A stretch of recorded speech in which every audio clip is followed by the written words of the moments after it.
cada uno de ustedes, ministros de parte del Señor, un abrazo fuerte y bendiciones a cada uno. Hoy pues tengo la bendición de poder compartir con ustedes un tema y es pues realmente este tema es muy extenso, pero quisiera por lo menos comenzar a introducirlo y de alguna manera irlo dando por partes, ¿verdad? Vamos a ver cómo nos organizamos para seguirlo extendiendo. Se llama La naturaleza de la iglesia. Y quisiera antes de eso que oráramos, ¿verdad? Que usted me acompañe y que el Señor nos hable en esta mañana. Padre bueno que estás en el cielo, gracias te damos, Señor, esta mañana, Padre amado, por la bendición de tu presencia. Gracias, Señor, por ser parte de este cuerpo hermoso de Cristo, Señor, de la iglesia, Padre bendito, que está en todas las partes del mundo, Señor, y que se ha extendido, Padre, a través de todos estos años, desde el momento que tú creaste, Señor bendito, esta iglesia amada. Gracias, Señor, por permitirnos unirnos en esta mañana para aprender de ti. Abre nuestro entendimiento, ayúdanos a ver, Señor bendito, como tú ves, Señor, y ayúdanos a comprender lo que tú nos quieres hablar en esta mañana. Bendice a cada ministro en el nombre de Jesús. Amén. Amén. Dios les bendiga, mis amados.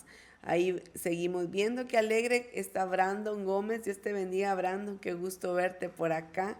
Y también Amy Hernández de allá de Escuintla. Un fuerte abrazo para ti.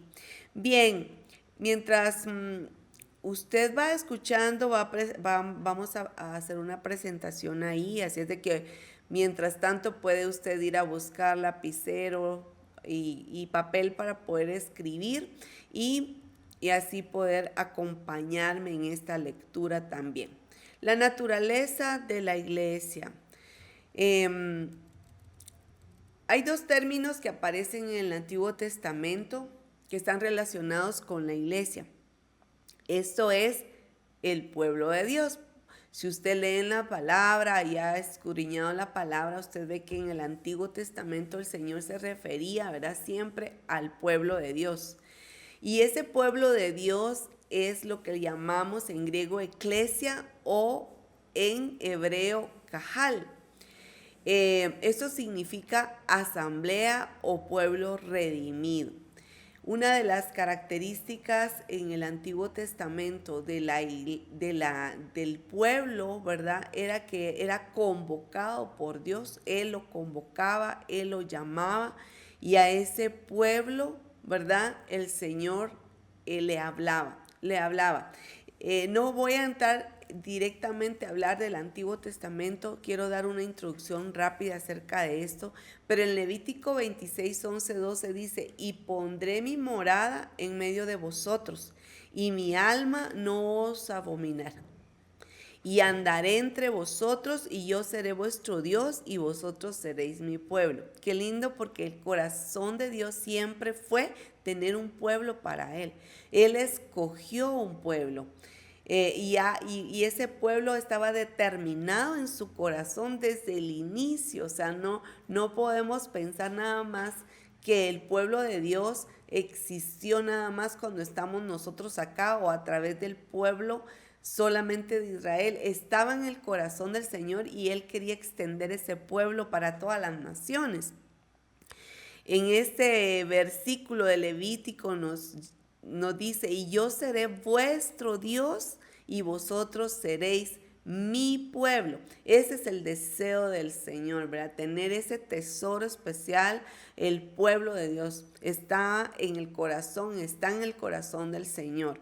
Ahora bien, el primer término pueblo de Dios se sitúa a la iglesia en el fluir de la historia, esa historia hermosa que vemos desde Génesis hasta Apocalipsis. Ese pueblo está, ¿verdad?, engendrado prácticamente desde el inicio de la creación hasta el fin del mundo. Y ese pueblo de Dios situado en el Antiguo Testamento entonces marca y traza ese inicio en Génesis hasta el fin de los tiempos.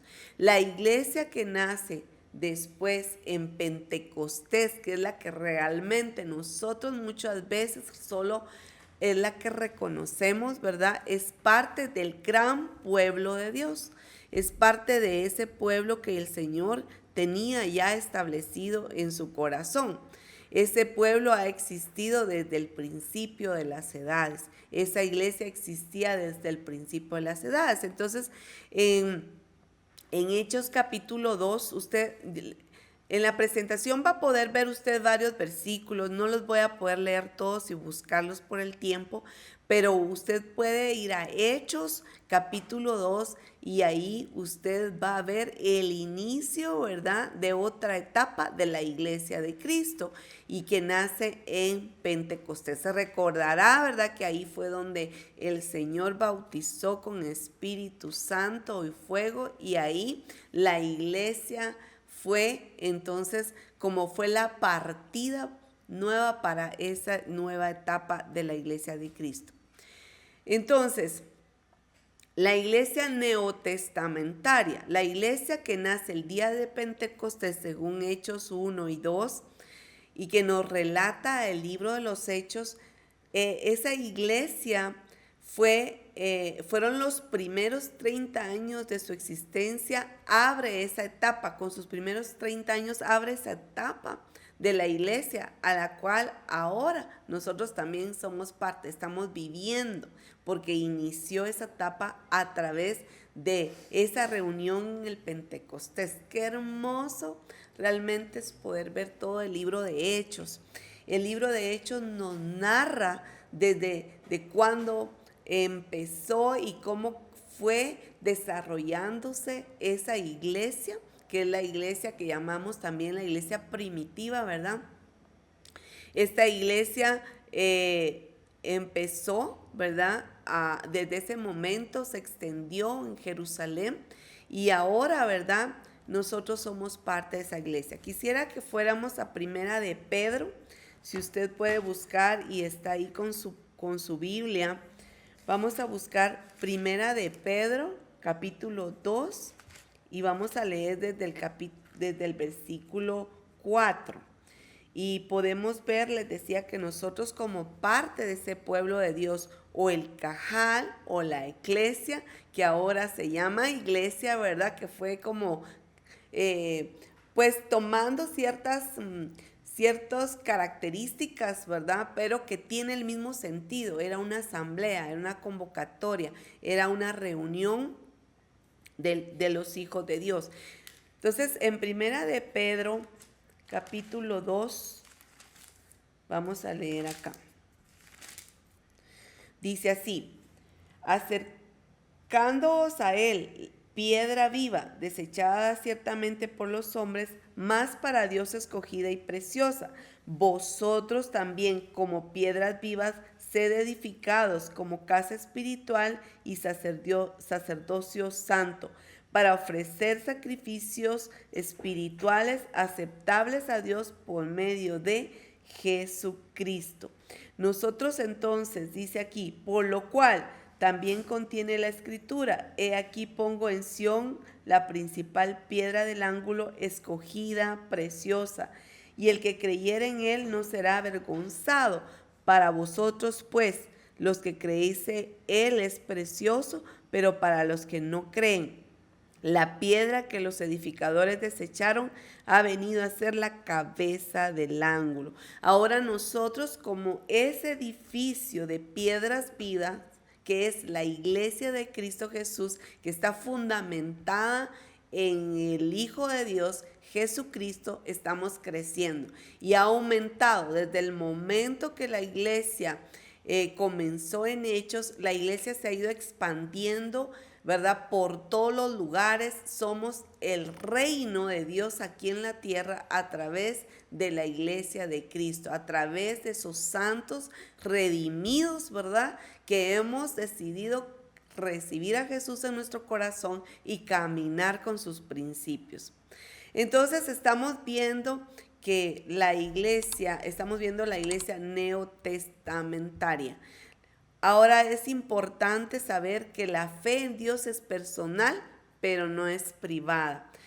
En Hechos 2:47 nos muestra también, vaya por favor, necesito que esté en el libro de Hechos y le ponga ahí un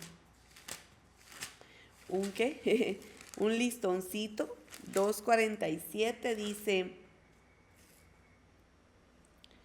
alabando a Dios y teniendo favor con todo el pueblo, y el Señor añadía cada día a la iglesia los que habían de ser salvos.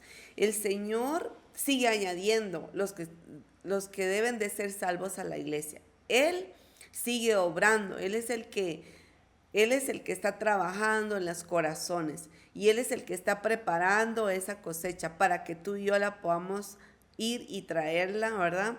Y hacerla parte de nosotros. Ahora bien, la fe en Dios es personal. Si yo recibo a Jesús, pero no es privada, yo necesito la iglesia de Cristo. Yo necesito pertenecer a ese grupo de personas, a esos creyentes, a esa asamblea. Y por eso es importante que nosotros podamos vernos como esas piedras vivas, ese edificio que se está construyendo día a día, que cada vez está más grande y está más fuerte.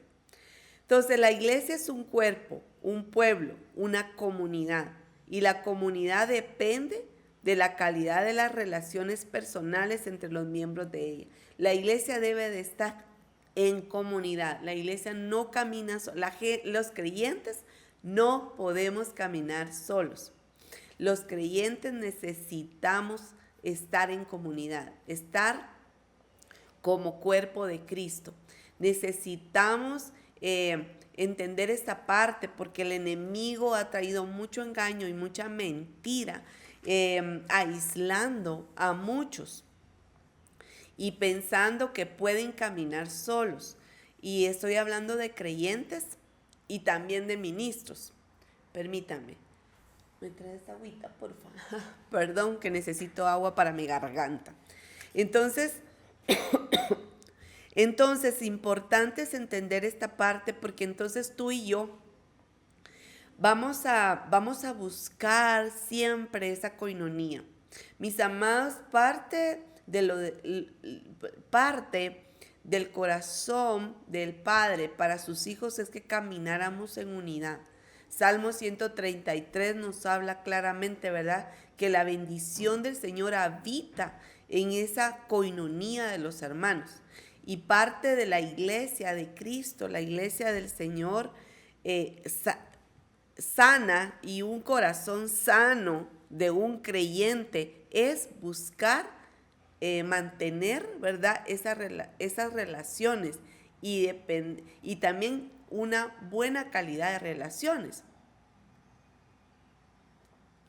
Es importante por eso comprender, ¿verdad?, que nosotros estamos en un proceso, cada uno como creyentes estamos en un proceso, pero eso no debe impedirnos a nosotros abrazar al cuerpo de Cristo y darnos al cuerpo de Cristo, ¿verdad? Siempre van a haber situaciones en las iglesias, siempre van a haber roces, pero la misma palabra lo dice, ¿verdad?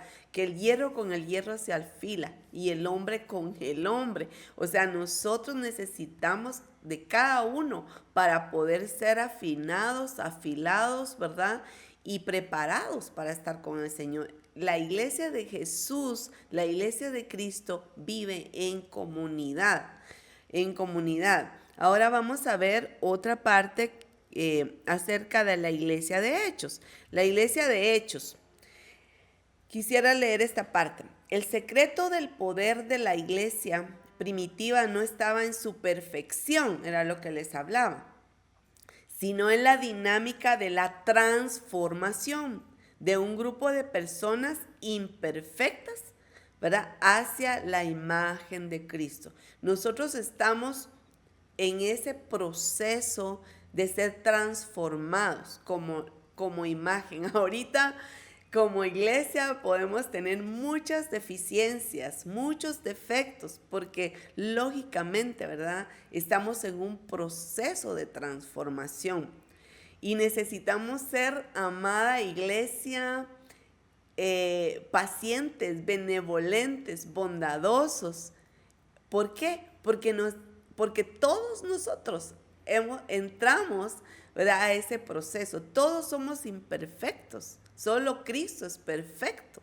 Todos tenemos dañado en alguna manera nuestras vidas, nuestro corazón, nuestra forma de ser, nuestro carácter necesita ser transformado.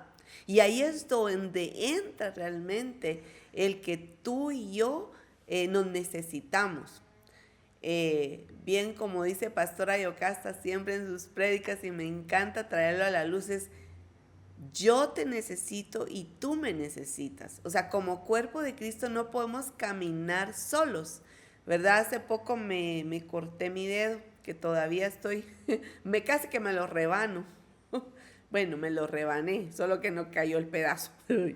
Pero sí, o sea, esta parte de mi cuerpo, esto que viví en carne propia, me hizo sentir mal cuando estaba dañada en esos días. Y yo, ¿verdad?, a pesar de que tenía todos mis otros dedos, me sentía dañada e incompleta. Mis amados, hemos sido llamados de parte del Señor como iglesia a poder nosotros caminar juntos y ver esa transformación en nuestras vidas. Así es de que la iglesia primitiva no estaba en su perfección, pero sí en su transformación. Y aquí seguimos transformándonos. Hay muchas características de la iglesia de Hechos y yo solo quiero traer algunas a mención. La iglesia de Hechos era transparente en amor, amaban sin reserva, ¿verdad? Ellos se miraban como una familia y como una familia caminaban, incluyendo, ¿verdad? Ellos daban sus cosas materiales para vivir en comunidad. Ahí no se veían las clases sociales. Ahí todos estaban caminando juntos, unánimes. Además, en Hechos 2:1 dice que cuando estaban en el día de Pentecostés estaban unánimes juntos esperando la venida del Espíritu Santo. Y vemos esa unidad, vemos esa transparencia, vemos ese amor que cubre multitud de faltas. Eso era lo que se movía en la iglesia de Hechos. La iglesia de Hechos tenía fe y se dedicaban a la oración. Mucho aparte de su tiempo, la iglesia de Hechos se mantenía unida orando. Y ahí vemos en Hechos 1:14. Usted puede ir tomando nota o tomando pues una captura de pantalla. En Hechos 1:14 dice: todos estos perseveraban unánimes en oración y en ruego con las mujeres y con María, la madre de Jesús, y con sus hermanos. Qué lindo es ver que la iglesia de Hechos era una, orando con un solo propósito. Tenían fe, creían en los milagros, creían en las cosas que iban que ellos estaban pidiendo al Señor para que se hicieran realidad. Ellos permanecían firmes en la enseñanza. Es una cosa muy importante. La iglesia necesita permanecer firme. Mire que esta palabra me gustó. Permanecía firme en la enseñanza. En Hechos 2:42, si puede oír usted ahí a la palabra, dice: perseveraban en la doctrina de los apóstoles, en la comunión unos con otros, en el partimiento del pan y en las oraciones. Ellos también eran parte de las ordenanzas, ¿verdad? Ellos no solamente conocían, sino también accionaban, ¿verdad?, las ordenanzas del Señor y aprendían la doctrina. Ellos estaban sumergidos en las Escrituras. ¿Por qué? Porque necesitaban esas bases para poder extenderse. Mis amados, la iglesia de hoy en día ha dejado esas bases. Se ha extendido, pero se ha extendido mal, o sea, en el sentido que no no está con la doctrina pura y por eso necesitamos regresar a las enseñanzas primeras para retomar aquello que el Señor estableció a través de sus apóstoles en la palabra. Nosotros ahora no podemos poner ningún otro fundamento, no podemos poner otra ordenanza más que la palabra. El fluir apostólico ahorita nada más es, ¿verdad? Es el fluir que el Señor ha dado para la extensión de su reino, pero nosotros en este fluir apostólico debemos de ir a la enseñanza de los apóstoles que fueron colocadas en su palabra. Permanecer firme, dice acá. Experimentaban milagros y prodigios y ahí podemos ver todo el libro de Hechos con todos estos prodigios y milagros. Miren la iglesia, yo quiero que usted visualice la iglesia de Hechos, esa iglesia amante de Dios, amante de la comunidad donde estaban, amante de mantenerse firmes en la fe a pesar de todo lo que se estaba levantando en contra de la iglesia. Perseveraban, dedicaban su tiempo. Y como les decía, eso solo es una pequeña parte de todo lo que usted puede encontrar en el libro de Hechos, de cómo la iglesia en Hechos hacía realmente iglesia en ese tiempo. Hoy quiero traer algunas definiciones de lo que es la iglesia y son definiciones históricas que han moldeado el concepto de la iglesia a través de los siglos. Estas definiciones nos van a ayudar un poco más, creo yo, como lo ha hecho conmigo, para tener más clara la definición de lo que es iglesia. Quiero leerles, aquí dice, la iglesia es la congregación de los santos en la cual el evangelio es enseñado correctamente y los sacramentos son administrados correctamente. Eso fue en la confesión de Augsburgo en 1530. Esa fue una de las declaraciones de la confesión, de una confesión declarada en ese tiempo en el año 1530. Ahora veamos otra más. Dice, la iglesia es el número completo de los elegidos que han sido, son y serán reunidos en uno bajo Cristo como su cabeza. Y es la esposa, el cuerpo, la plenitud de aquel que lo llena todo en todo. Esa fue una confesión de Westminster en 1648. Vemos en esas dos definiciones la verdadera predicación de la sana doctrina. Qué importante es que la iglesia enseñe la sana doctrina. Y es por eso, ministros, que nosotros no nos podemos quedar estancados, no nos podemos quedar sin seguir aprendiendo, sin seguir estudiando la palabra, escudriñando la palabra, pidiéndole al Espíritu Santo que nos muestre la verdad, que nos muestre las bases, aquellas donde estamos parados, y si en algún momento hay algo que está incorrecto, que sea quitado. Si hemos construido sobre algo que se nos fue enseñado en algún momento, pero que no está avalado por su palabra, claramente nosotros necesitamos irlo desechando.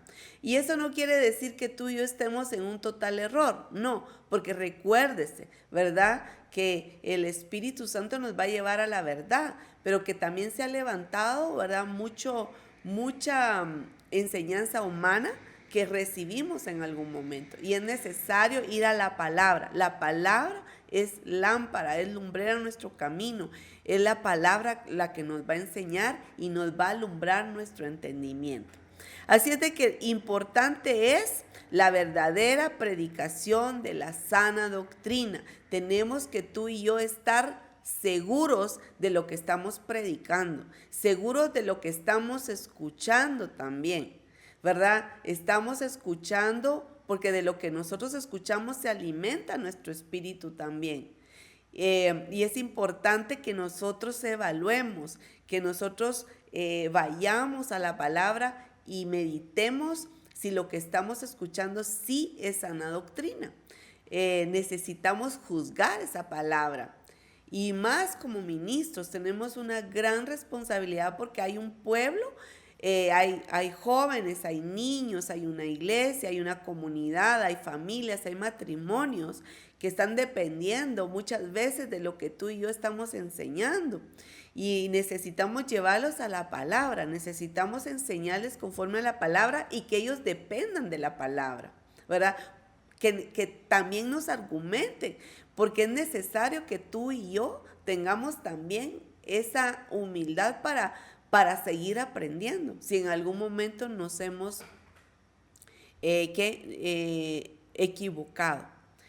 Bien, aquí también vemos, ¿verdad? Que era la correcta, perdón, ahí hice la recta, bueno, también la correcta administración de los sacramentos. Sacramentos son las ordenanzas. Se recuerda que el Señor nos dio 2 ordenanzas en su palabra. Y para los que han estado estudiando en INSTE, que les animo a seguir estudiando. INSTE es un instituto por extensión, que puedes también, ¿verdad?, tú poder aprender más. Hay 2 ordenanzas, el bautismo y también la cena del Señor. Están en las iglesias, estamos como iglesia haciendo estas ordenanzas y las estamos haciendo correctamente. Pregunto, porque muchas veces no nos damos cuenta, ¿verdad?, que aún en la enseñanza y las ordenanzas que están ministrando en las iglesias, ¿verdad?, no lo hacen correctamente o con el sentido correcto que dice la palabra.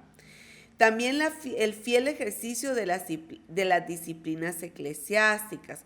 Tal vez estoy usando un poquito palabras que son un poquito técnicas en esta mañana, pero parte de lo que tú y yo necesitamos aprender también es relacionarnos con estas palabras, porque va a haber un momentito que tengamos que defendernos también, ¿verdad? Y tú y yo necesitamos aprender. Bien. Estamos hablando entonces, ¿verdad?, de la naturaleza de la iglesia. La iglesia es tanto una institución divina como un organismo espiritual. La iglesia no es una empresa, mis amados. La iglesia no es una asociación. La iglesia es una institución divina. Es un organismo espiritual. Quien lo estableció fue el Padre. Quien lo sigue moviendo, ¿verdad? Ahorita, en este momento, es el Espíritu Santo, pero fue formada a través de la redención de Cristo Jesús. O sea, la iglesia viene de inspiración de parte del Señor, es una institución de parte del Señor, es totalmente espiritual. Ahora, aquí en la tierra, pues necesitamos tener una estructura, ¿verdad?, para poderla llevar, pero realmente esto, antes que esa estructura, se podría decir, para poder llevar ordenadamente acá en la tierra, ¿verdad?, un templo, una administración de una iglesia y todo, antes que eso, la naturaleza de la iglesia es espiritual. Por lo tanto, lo tenemos que ver espiritual.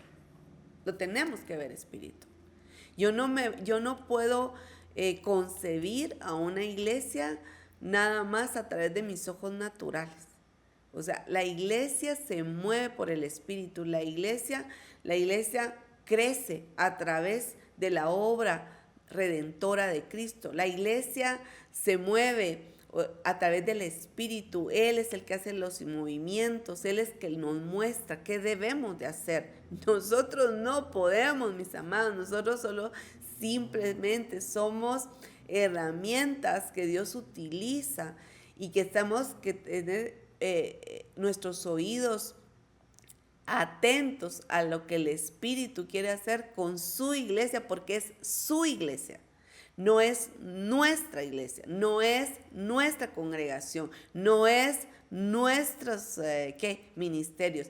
Es la iglesia de Jesucristo y se mueve a través de lo que Él manda y cuando Él lo dice y lo que Él dice. no lo que yo quiero, no lo que yo pienso, no lo que yo determino.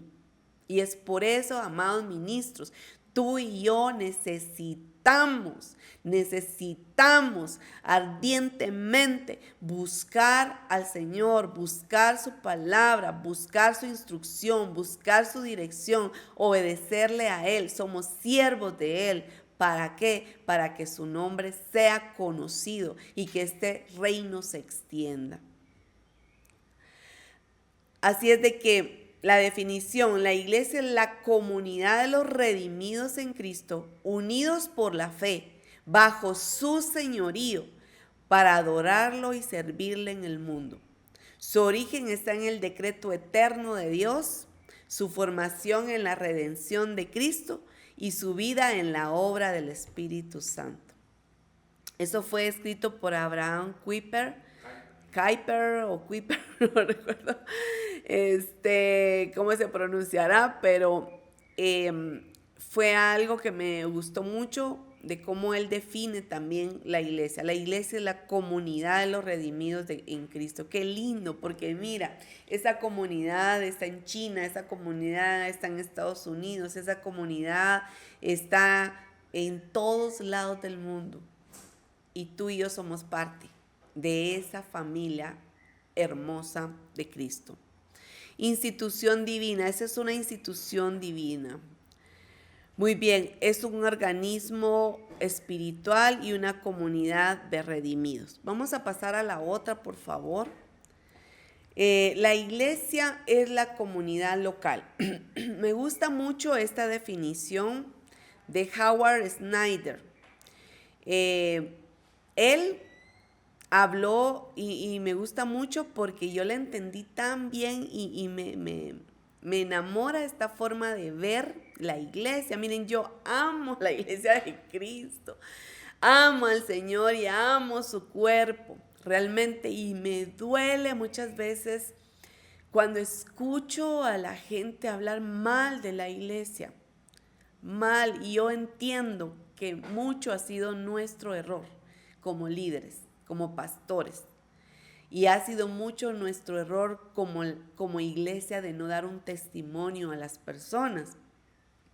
Y mucho el error también ha sido en instituciones que no han sido guiadas por el Espíritu y que han marcado, ¿verdad?, la vida de mucha gente, y la gente se ha apartado diciendo: no quiero ser de la iglesia, no quiero pertenecer a esta. Y en parte tienen toda la razón, ¿verdad? En parte. Pero es porque no se ha conocido realmente la iglesia, no se ha enseñado lo que es la verdadera iglesia.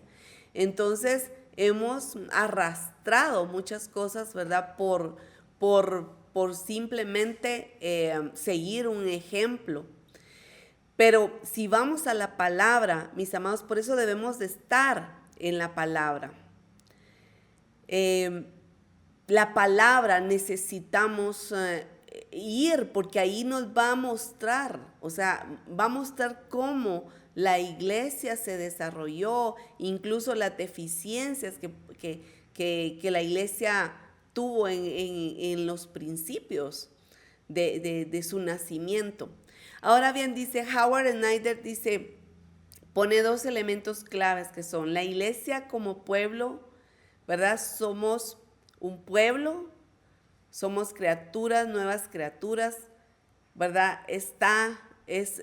La iglesia como pueblo es toda aquella que se ha dispersado, que está en todos los lugares del mundo. Esa es la iglesia de Cristo. La iglesia de Cristo, ¿verdad? Como pueblo es un pueblo universal de Dios y está en todos lados. Entonces, tú y yo somos parte de esa iglesia. Por eso es tan hermoso que cuando tú te reúnes, ¿verdad?, con alguien que es creyente en otro país, en otra comunidad, podríamos decirlo, en otra congregación, pues hay una unidad que como creyentes tenemos, ¿verdad? Y es Cristo Jesús. O sea, hemos sido redimidos por nuestro Señor Jesucristo y nos hace familia. Y ese pueblo universal se está extendiendo cada vez más, ¿verdad? El reino de los cielos sigue extendiéndose. Y la palabra dice que como dice la palabra cuando dice desde Juan el Bautista, ¿verdad? Desde ese momento dice, el reino de los cielos sufre violencia y los violentos lo arrebatan. Y ahí es donde tú y yo como iglesia de Cristo, como parte del cuerpo, tenemos que ser violentos en el espíritu. El hacer aquello que Dios nos ha mandado a hacer, aquello que Dios ha determinado para que tú y yo, ¿verdad?, impartamos. A veces no crea, yo ya ahorita tengo 50 y... ¿Cuántos tengo ya? 56, 55. Ya me estoy poniendo uno más. 55 años, voy para los 56. Más o menos son 35 años de ministerio, ¿verdad?, de que el Señor me llamó a servirle. Y a veces yo digo, ay Señor, ¿verdad? Yo creo que ya es tiempo de como que voy a descansar un poco y voy a retirarme. Y el Espíritu Santo me vuelve otra vez a animar, Él me vuelve a levantar y me vuelve a recordar para lo que Él me ha llamado. Y vuelvo entonces, digo, no Señor, todavía tengo energía, todavía tenemos sueños, todavía tenemos todo lo que el Señor nos ha permitido ahora tener para seguir, para avanzar. ¿Qué más quieres tú, Jesús? ¿Qué más quieres tú, Espíritu Santo? Y créame, que cuando vienen los retos del Señor, de veras, es difícil a veces recibirlos porque me reta a ir un paso más allá de mi, ¿qué? De mi capacidad posiblemente, ¿verdad? De mi energía, de mis recursos y mi capacidad para seguir limitada. Pero cuando pongo mis ojos en el Señor y pongo mi confianza en Él y digo, bueno Señor, si tú vas, yo voy, ¿verdad? Y entonces ahí se alinean las cosas y vemos entonces la obra del Señor manifestarse. Así es de que, mi amado, no es tiempo de tirar la toalla, si usted en algún momento ha pensado. No es tiempo de rendirse. Sí hay momentos y sabemos que hay momentos en los cuales necesitamos respirar, detenernos, respirar, ¿verdad? Tomar un tiempo para nosotros. ¿Para qué? Para comer, para alimentarnos, pero para seguir adelante, porque aún hay mucho por recorrer. Hasta que el Señor nos quite el aliento de esta vida, hasta que el Señor nos lleve con Él o Él venga por nosotros, nosotros necesitamos o deberíamos de estar haciendo aquello por lo cual hemos sido tomados para Él. Amén. Amén. Sigamos aquí rápidamente. Entonces, la iglesia como comunidad o compañerismo, coinonía del Espíritu Santo. Entonces, la iglesia es la comunidad local, o sea, tú y yo somos parte de la iglesia. Cada uno de nosotros tengo acá una red de ministros hermosa que está en diferentes partes, ¿verdad? Haciendo la obra en diferentes congregaciones, siendo parte de esa congregación. Así es de que esa comunidad, esa iglesia, esa congregación se une al pueblo universal de Dios. La iglesia es toda. La iglesia es toda, somos todos los creyentes redimidos por el Señor, caminando con un solo mandato, ¿verdad?, que es el de nuestro Señor Jesucristo, pero tú y yo somos una comunidad, somos una iglesia. Por lo tanto, ahí donde tú estás congregándote, ahí donde tú has decidido echar raíces, mis amados, esa es tu comunidad, esa es tu familia, la cual también tienes que cuidar, de la cual eres parte y debes amar aunque sean imperfectos, porque ellos te aman a ti también con tus imperfecciones. Así es de que la iglesia es en primer lugar un pueblo y no una estructura institucional. Exactamente. Primero es un pueblo, primero es una comunidad, ¿verdad? Lo demás, mis amados, viene el templo, todas las cosas que tenemos alrededor, la organización, que es súper importante. Yo de veras considero que si una iglesia no está establecida legalmente, o sea, está fallando, porque porque las iglesias necesitamos demostrarle al mundo que nosotros tenemos un orden y que estamos bajo autoridad en todos los niveles. Vamos a tener también, ¿verdad? Dentro de las organizaciones o instituciones, como tú lo muestres, ¿verdad? Como tú lo digas, lo más importante es recordar que somos un pueblo. Nosotros no nos podemos mover como una empresa. Nosotros nos movemos por el amor, nos movemos por el espíritu. Entonces, importantes son las relaciones interpersonales, un amor profundo expresado de modo práctico entre nuestros hermanos, ¿verdad? Nosotros nos movemos dentro de la iglesia y tú tienes una parte importante, ¿verdad? Hay una comunidad, es un sentido de unidad, de pertenecer los unos a los otros. Miren qué lindo es saber que no somos huérfanos, tenemos un Padre, ¿verdad? Y tenemos al Señor y tenemos una familia. Tenemos un Padre y nuestro Padre es nuestro Padre celestial. No tenemos mamá ni papá, tenemos un Padre, ¿verdad? Tenemos pastores, tenemos mentores, tenemos gente que nos enseña, pero tenemos un Padre. Importante entonces es que nosotros entendamos que como miembros vamos a formarnos unos a otros, que vamos a ayudarnos unos a otros, que hay dones espirituales que te van a ayudar, que te van a beneficiar, que te van a desarrollar dentro de la comunidad. Tanto tú los vas a dar como tú vas a recibir. Es vivir en comunidad. Yo tengo 4 hermanos, ¿verdad? Tengo 4 hermanos y cada uno es diferente y cada uno tiene una parte importante para mí. Bueno, somos 4 hermanos y tenemos 3, y ellos son 3, aunque éramos 5, pero uno ya está en el cielo. Así es de que todo esto, mis amados, es familia, es familia. Ministrarnos unos a otros con los dones que el Señor nos ha dado, ¿verdad? Los que cantan, que ministran al Señor, los que son dadores, los que tienen misericordia, los que enseñan, ¿verdad? Los que ministran la palabra. Todo esto, ¿verdad? El Señor lo ha constituido. ¿Para qué? Para que como comunidad nosotros nos desarrollemos.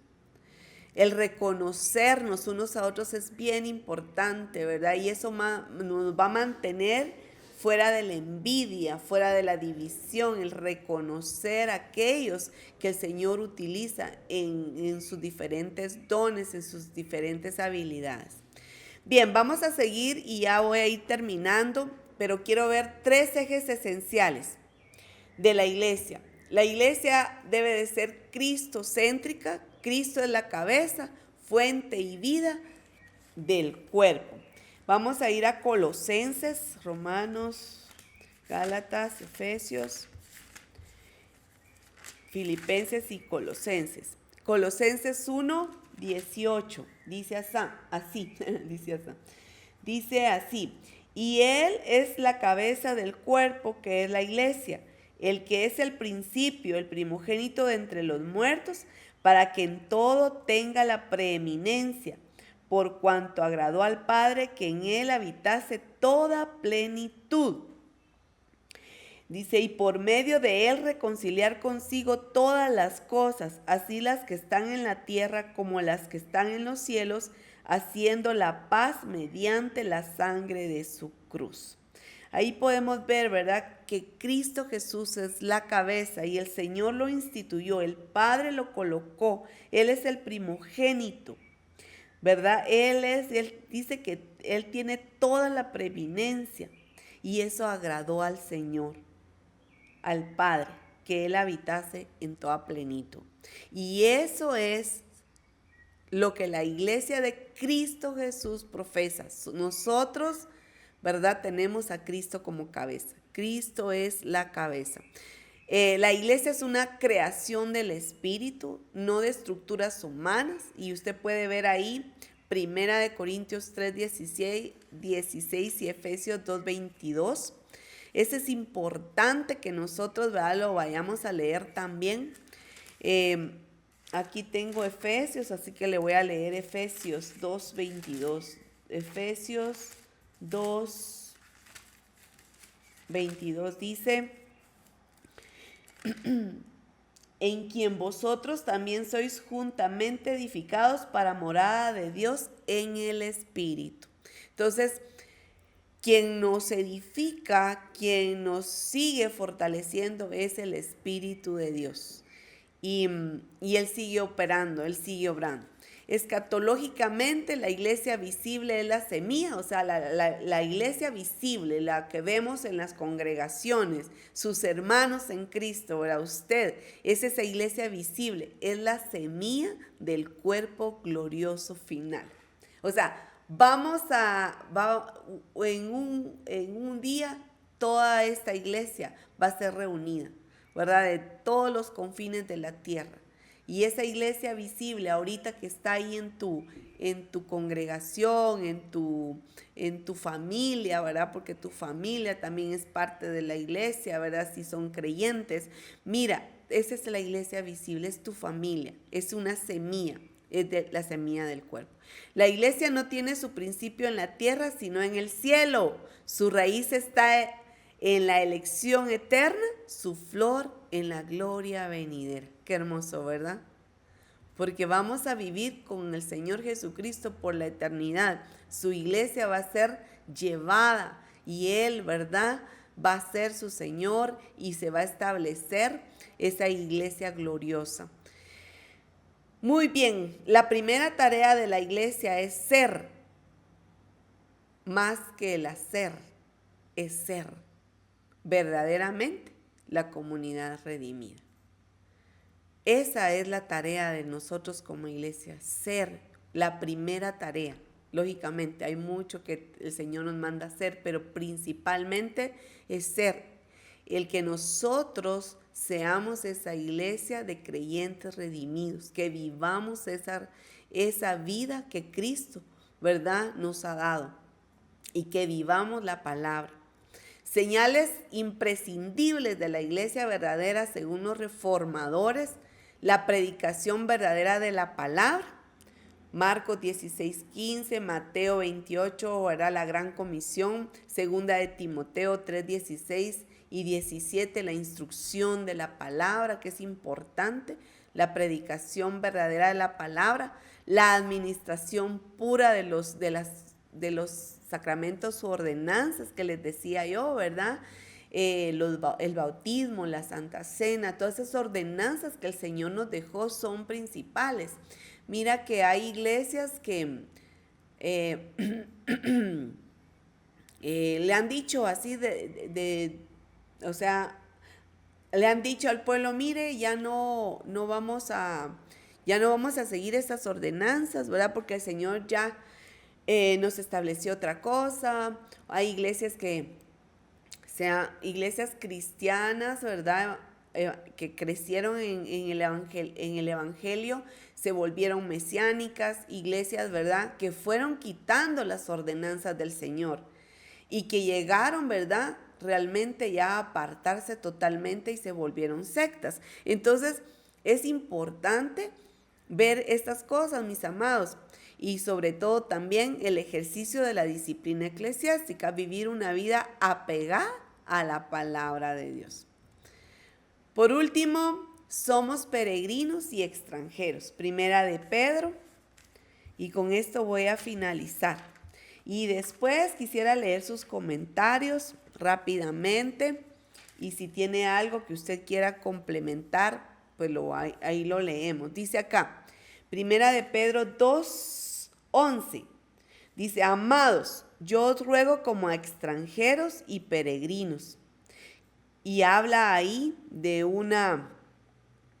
varias directrices que le da Pedro, ¿verdad?, que da el apóstol Pedro. Pero aquí dice: yo os ruego como extranjeros y peregrinos. Y realmente los apóstoles sabían claramente, ¿verdad?, de que nosotros solamente ellos estaban en un paso, nada más ¿cómo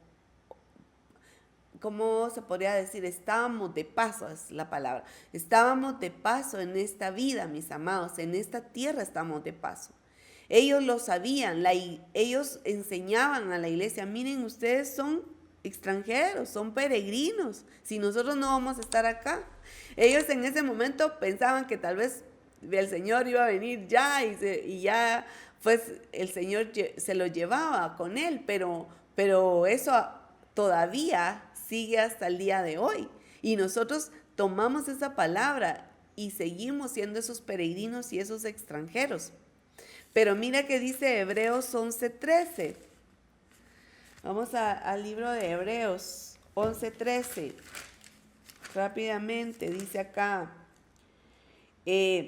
conforme a la fe murieron todos estos sin haber recibido lo prometido, sino mirándolo de lejos y creyéndolo y saludándolo y confesando que eran extranjeros y peregrinos sobre la tierra. ¡Wow! Esos hombres, ¿verdad?, de fe. Ahí vemos toda esta galería de estos hombres y mujeres de la fe. Y aquí el escritor estaba diciendo, ellos lo vieron de lejos, ellos lo visualizaron, no lo recibieron, pero lo seguían creyendo y saludándolo y confesándolo como esos extranjeros. Entonces, mis amados, somos esos que estamos de paso, que tenemos una gloria que viene. Somos un pueblo en marcha. Me encanta esa frase, en marcha. ¿Por qué? Porque estamos caminando hacia la plenitud, hacer esa iglesia gloriosa que el Señor quiere. En Hebreos 10:24, y con esto finalizo, dice así, y considerémonos unos a otros para estimularnos al amor y a las buenas obras, no dejando de congregarnos como algunos tienen por costumbre, sino exhortándonos y tanto más cuando veis que aquel día se acerca. Gloria a Dios. Esto es una pequeña, como les decía, introducción de la iglesia, ¿verdad? El poder conocer más acerca y entender qué somos, mis amados, porque si conocemos la naturaleza de la iglesia, entonces vamos a poder vivirla y vamos a poder comprender cuál es nuestra identidad como creyentes, como asamblea, como esa iglesia, como esa comunidad de creyentes redimidos. Y tú y yo somos parte y seguimos a un Dios verdadero, a un Dios que ha prometido, ¿verdad?, que estará con nosotros todos los días hasta el fin de los siglos y que ha prometido regresar por su iglesia amada. Vamos a orar. Padre, te damos gracias, Espíritu Santo. Gracias por esta bendición de ser parte de tu iglesia, por haber sido llamados, Señor, a ser esos hijos tuyos, a ser parte, Señor, de esta iglesia gloriosa que estás levantando. Sabemos que estamos en procesos, sabemos, Señor, que estamos aún, Señor, siendo renovados, transformados, Señor, de gloria en gloria, de victoria en victoria. Solo te pedimos, Espíritu Santo, que nos sigas ayudando, que nos sigas formando, que nos sigas auxiliando, que nos sigas, Señor, mostrando la verdad, quitando de nosotros escombros, quitando de nosotros, Señor, todo aquello que no nos deja avanzar y ver con claridad, Padre, lo que tú has querido que nosotros como iglesia seamos, Señor. En el nombre de Jesús, bendice a cada ministro, Señor, que está conectado el día de hoy. Gracias, Señor, porque ahí donde están, ellos están haciendo iglesia, ellos están, Padre bendito, levantando, Señor, ese remanente, Señor amado, que tú has apartado. Bendícelos, Señor, bendícelos, fortalécelos, llénalos de tu palabra, llénalos de tu unción, llénalos, Señor, de tu espíritu, que no termine, Señor Jesús, que ellos, Padre, que no finalice, Señor bendito, su vida sin alcanzar, Padre bendito, aquello por lo cual tú los llamaste. Llénalos, Padre, hoy declaramos y pedimos, Espíritu de Dios, que tú soples sobre ellos aliento de vida, aliento de fuerza, aliento, Señor bendito, que vivifique sus huesos, que vivifique su alma, que vivifique su espíritu, Señor. Quita todo estorbo, Padre. Quita, Padre, en el nombre de Jesús, Señor. Quita, Señor, todo aquello, Señor, toda rama que esté muerta, Padre bendito. Y, Señor, para que florezca lo que tú tienes a través de ellos, Padre bendito, en sus vidas, en sus ministerios, en lo que tú les has dado. Y que como iglesia, Padre bendito, podamos verte a ti en medio de toda prueba, de toda dificultad. En el nombre poderoso de Cristo Jesús, Señor, hoy oramos y clamamos, Padre Celestial, creyendo, Señor, que tú estás haciendo cosas mayores, cosas grandes y poderosas, Señor, en este día, en este tiempo. Señor, oro, Padre, para que toda sanidad, Señor, que ha sido quitada de sus cuerpos, Padre, hoy, Señor, sea enviada, regenerado sus órganos, Señor, y fortalecido su cuerpo, Padre amado, en el nombre poderoso de Jesús. Gracias te damos, Espíritu Santo. Amén y amén. Amén.